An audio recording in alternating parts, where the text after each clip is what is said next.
नमस्कार दोस्तों, कैसे हैं आप? मैं हूं गौरव और यह है ट्रांसफॉर्मेशन।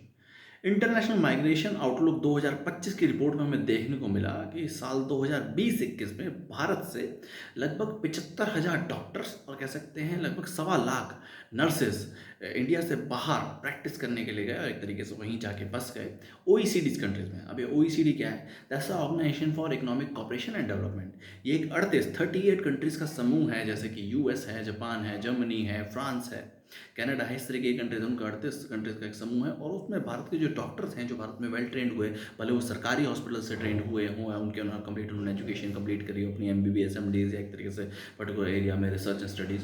और नर्सेज वो इंडिया से पढ़ के लिख के और एक तरीके से बेटर अपॉर्चुनिटीज़ के लिए, बेटर एम्प्लॉयमेंट अपॉर्चुनिटीज़ के लिए, बेटर वेजेस के लिए और बेटर ओवरऑल इंफ्रास्ट्रक्चर सॉल्यूशंस के लिए वो भारत देश से बाहर जाके ओईसीडी कंट्रीज में जाके अपनी प्रैक्टिस कर रहे हैं। अब ये कितना बड़ा एक तरीके से डिसएडवांटेज है कि भारत में due to lack of opportunities या कह सकते हैं lack of wages, lack of better infrastructure issues की वजह से जो हमारे देश के डॉक्टर्स हैं, 75,000 एक बहुत बड़ा नंबर है। और ये जो आंकड़ा है 2020-21 का है, 2021-22 में, 23-24 में, 24-25 में और कितने बड़ी संख्या में इस तरीके के डॉक्टर्स और नर्सेज जो एक तरीके से लाइफ बचाने का काम करते हैं और ऐसे के टफ कंडीशंस में काम करने का काम करते हैं, वो भारत से बाहर जा रहे हैं। अभी कितना बड़ा ड्रॉबैक है भारत ऐसे कंट्री के लिए जहां हम खुद इस तरह की कंडीशंस देखते हैं, भले वो कभी हम राज्य स्तर पे देखें, केंद्र स्तर के हॉस्पिटल की सिचुएशन के देखें, और उसमें आप किसी भी राज्य को देख सकते हैं, भले आप हरियाणा के देखिए, उत्तर प्रदेश के देखिए, राजस्थान के।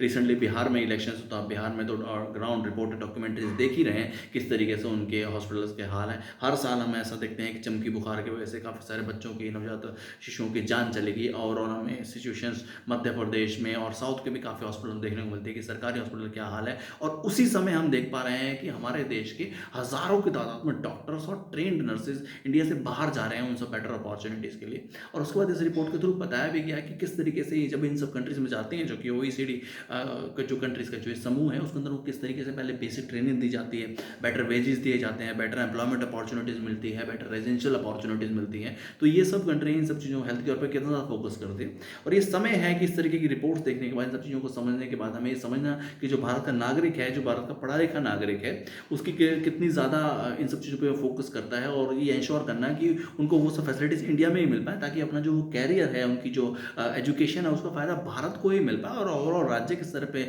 विकास के लिए, बेहतरी के लिए, और देश के स्तर पर विकास के बेहतरी के लिए एजुकेशन और हेल्थ केयर प्रोमिनेंट फैक्टर है ही हैं। तो इस समय है हम हेल्थ केयर पर फोकस करें और जो हमारे डॉक्टर्स को भारत से बाहर जाना पड़ रहा है, उनके एक तरीके से उसमें उनको सोल्यूशन मिल पाए ताकि वो भारत में ही सेट हो पाए। जय हिंद, जय भारत।